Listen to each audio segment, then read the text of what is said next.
ہے کہ میں نے رسول اللہ صلی اللہ علیہ وسلم کو فرماتے ہوئے سنا کہ جو شخص اللہ اور یوم آخرت پر ایمان رکھتا ہے تو اسے مہمان کی عزت کرتے ہوئے اس کا حق ادا کرنا چاہیے۔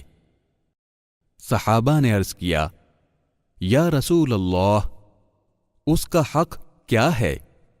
آپ صلی اللہ علیہ وسلم نے فرمایا، ایک دن اور رات، جبکہ مہمان نوازی 3 دن ہے، پس جو اس کے علاوہ ہو وہ صدقہ ہے۔